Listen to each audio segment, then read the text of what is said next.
Last class में हम बात कर रहे थे दैनिक जीवन में उपयोगी यौगिकों की। अब नेक्स्ट टॉपिक हमारा साबुन एवं अपमार्जक।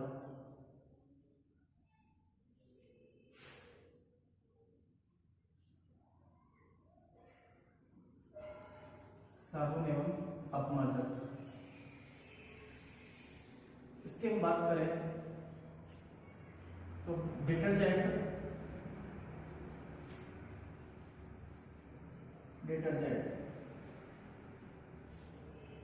लैटिन भाषा का शब्द है।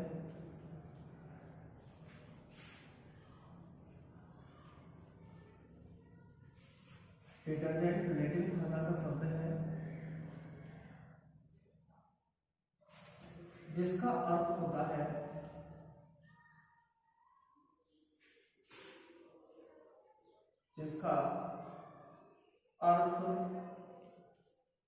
होता है to wipe clean. To wipe clean अर्थात स्वच्छ करने वाला,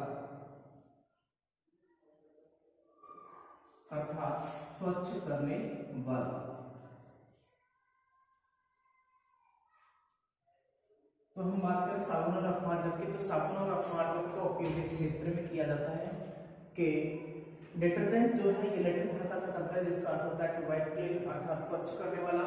साबुन एवं अपमार्जकों का उपयोग इसी क्षेत्र में किया जाता है। किसके क्षेत्र में? सफाई के क्षेत्र में साबुन तथा अपमार्जकों का उपयोग किया जाता है।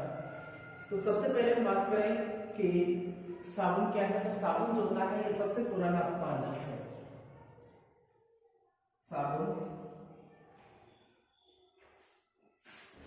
साबुन सबसे पुराना अपमार्जक है, सबसे पुराना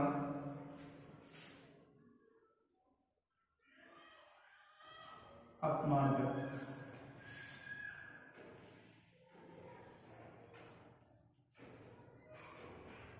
साबुन सबसे पुराना अपमार्जक है। ये दीर्घ श्रृंखला वाले, ये दीर्घ श्रृंखला वाले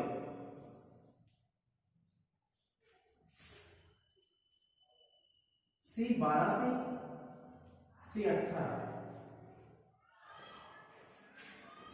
यानी कि इनमें कार्बन परमाणु की जो संख्या होती है वो 12 से लेकर के कितनी होती है? 18 तक। तो C12 से C18 कार्बन परमाणु वाले वसा अम्लों, C12 से C18 कार्बन परमाणु वाले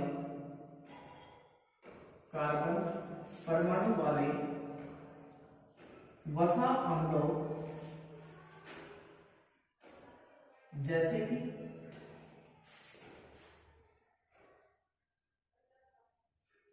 स्टेरिक अम्ल या स्टीयरिक अम्ल,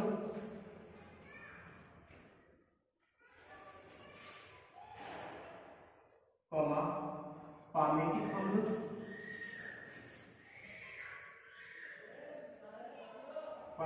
अम्ल, व ऑलिक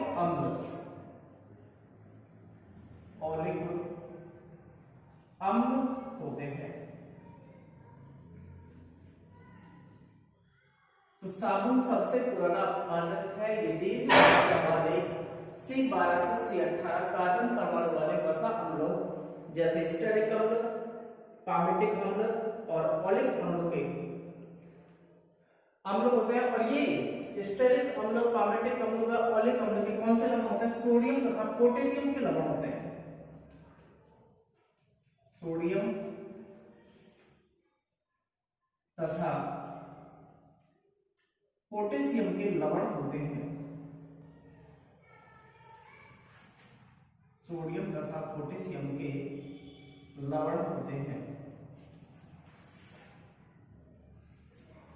ठीक है, तो दीर्घ श्रृंखला वाले कार्बन परमाणु 12 से लेकर के कार्बन परमाणु 18 में कार्बन परमाणु की जो संख्या पाई जाती है वो कार्बन 12 से लेकर यानी कि 12 से 18 के बीच कार्बन परमाणु की संख्या पाई जाती है।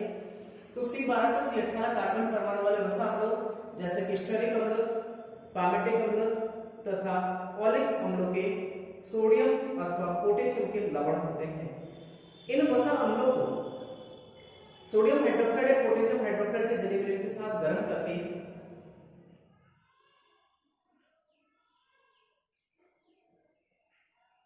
बनाए जाते हैं और इस प्रकार साबुन बनाने की जो क्रियाविधि कहलाती है वो कहलाती है साबुनीकरण। तो हम कहें साबुनीकरण किसे कहते हैं? साबुनीकरण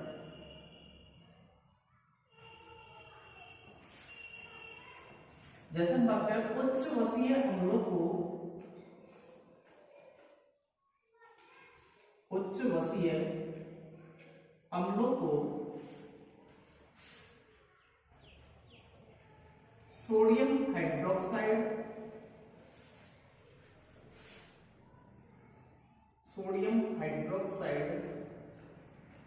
सोडियम हाइड्रोक्साइड का सूत्र हो जाएगा NaOH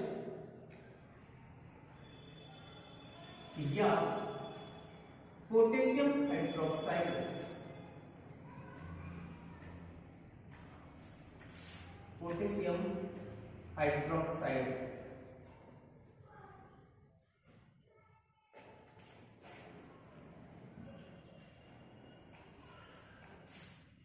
KOH के साथ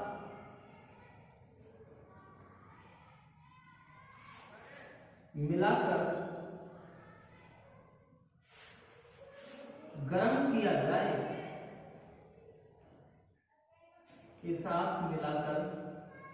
किया जाए, तो निर्माण होता है किसका? साबुन का। तो साबुन का निर्माण होता है।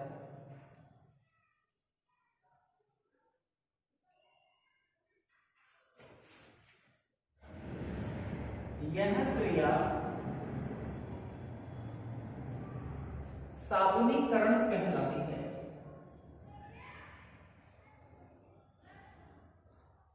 क्रिया साबुनीकरण कहलाती है।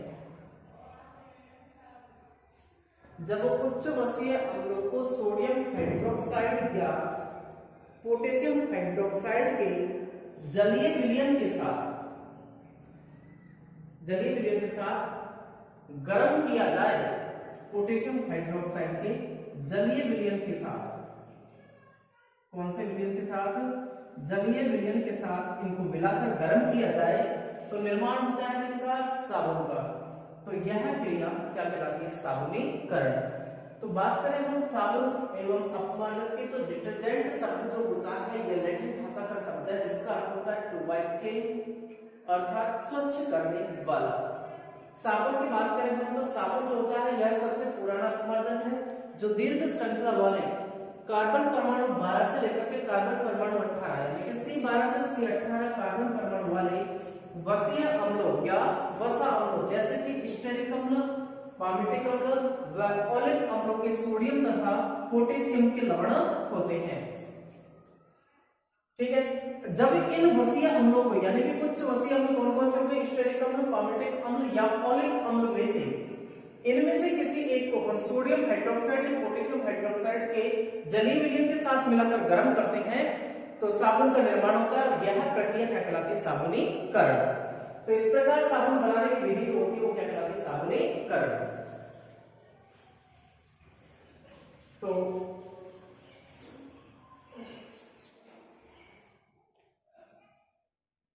उच्च वसीय अम्ल जैसे कि हम बात करें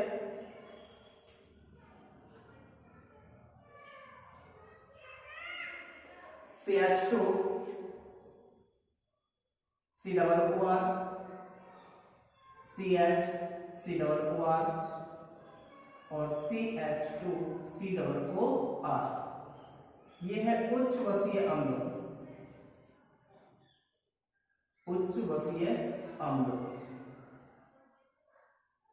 इनकी क्रिया करी हमने सोडियम हाइड्रोक्साइड के साथ। अब सोडियम हाइड्रोक्साइड का कौन सा विलयन? जलीय विलयन, और जलीय विलयन को प्रदर्शित करते हैं AQ से। तो सोडियम हाइड्रोक्साइड के जलीय विलयन के साथ मिलाकर इसको क्या किया? गर्म किया। तो गर्म करने पर हमें प्राप्त होता है, यहां ये जो उच्च वसीय अम्ल है ये टूटेगा RCOO- CH2 plus, RCOO minus CH2 plus, RCOO minus CH plus और RCOO माइनस CH2 प्लस। अब इसका नेगेटिव पार्ट इसके पॉजिटिव पार्ट से, इसका पॉजिटिव पार्ट जो है वो इसके नेगेटिव पार्ट से, यहाँ NaOH जो है ये आगे तो होगा Na प्लस OH माइनस। तो यहाँ RCOO माइनस जो है वो क्रिया करेगा Na के साथ, तो बनेगा RCOONA और ये कहलाता है साबुन।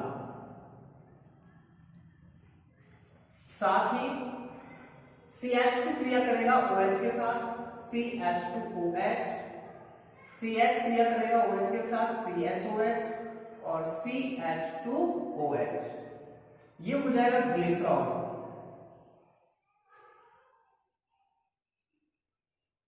यहां बैलेंस करने से तो इधर RCOO माइनस 3 है, RCOO माइनस को 3 करने के लिए मल्टीप्लाई कर दिया कितने से, 3 से। इधर RCOO माइनस को जैसे 3 से गुणा करते हैं तो Na कितना हो जाता है, 3 हो जाता है। तो यहाँ Na को 3 करने के लिए मल्टीप्लाई किया कितने से, 3 से। इधर CH2 CH2 3 है और इधर OH कितना है, 3। तो CH2OH CHOH और CH2OH ये भी कितने कितने, 3 है। तो इस प्रकार से ग्लिसरॉल प्लस साबुन का निर्माण होता है। तो साबुन सबसे पुराना परमाणु है जो दीर्घ श्रृंखला वाले C12 से C18 कार्बन परमाणु वाले उच्च वसीय अम्लों जैसे स्टरिक अम्ल, पार्मेटिक अम्ल तथा ओलिक अम्ल के सोडियम और पोटेशियम लवण होते हैं।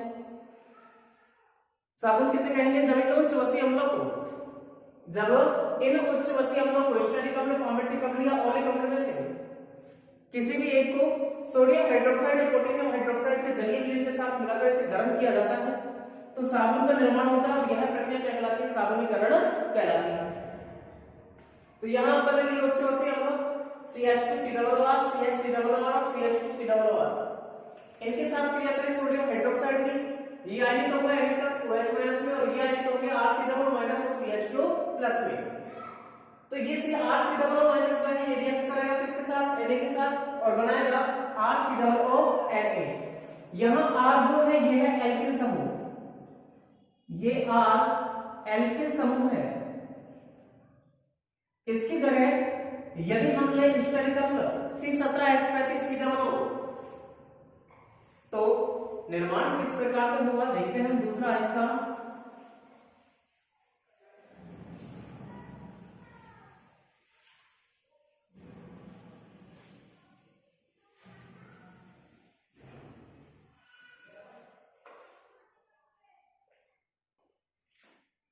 CH2 COO C17H35 CH COO C17H35 CH2 COO C17H35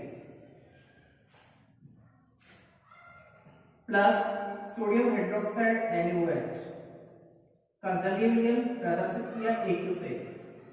अब यहां यह आयनिक होगा C17H35 COO माइनस और इधर CH2 प्लस।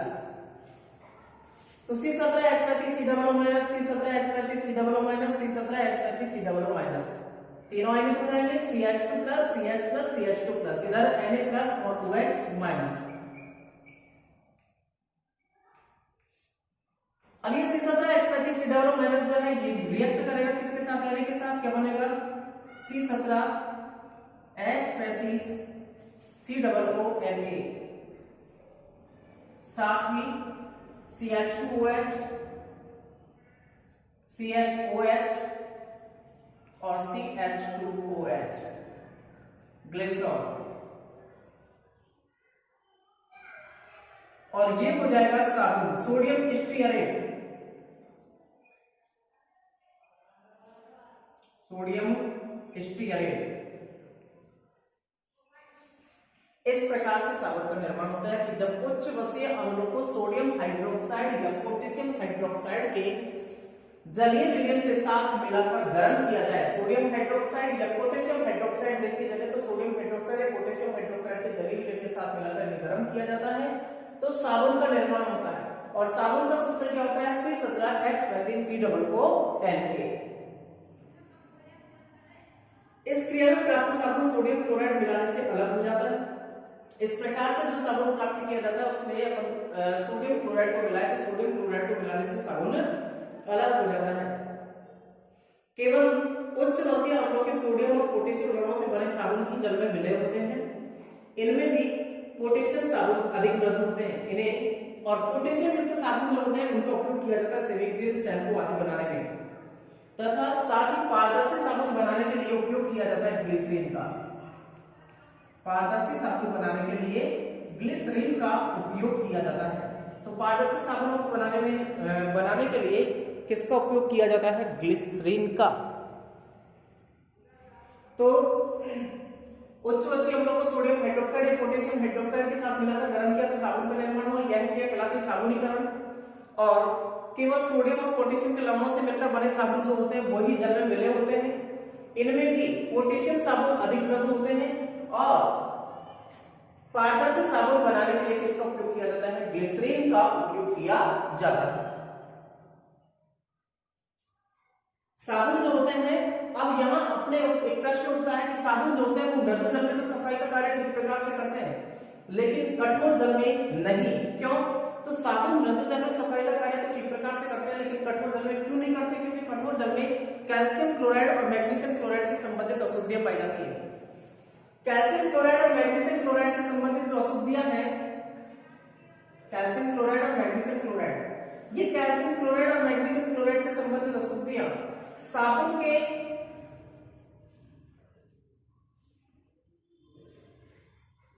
जो साबुन का अणु है C17H35COONA, इसमें से N सोडियम आयन को क्या कर देती है? प्रतिस्थापित कर देती है। सोडियम आयन को प्रतिस्थापित कर देंगे और कैल्शियम या मैग्नीशियम के स्टीयरेट बनाते हैं जो जल में क्या होता है? एगुलनशिल और पानी में क्या हो जाते हैं? अवक्षेपित हो जाते हैं, जम जाते हैं, जो कि सफाई की क्रिया ठीक प्रकार से नहीं कर पाते। इसलिए साबुन जो होते हैं वो मृदु जल में तो सफाई का कार्य ठीक प्रकार से करते हैं परंतु कठोर जल में सफाई का कार्य ठीक प्रकार से नहीं कर पाते।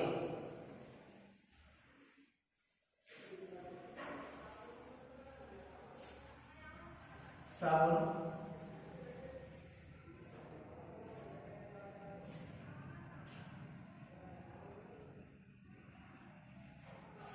मृदु जल में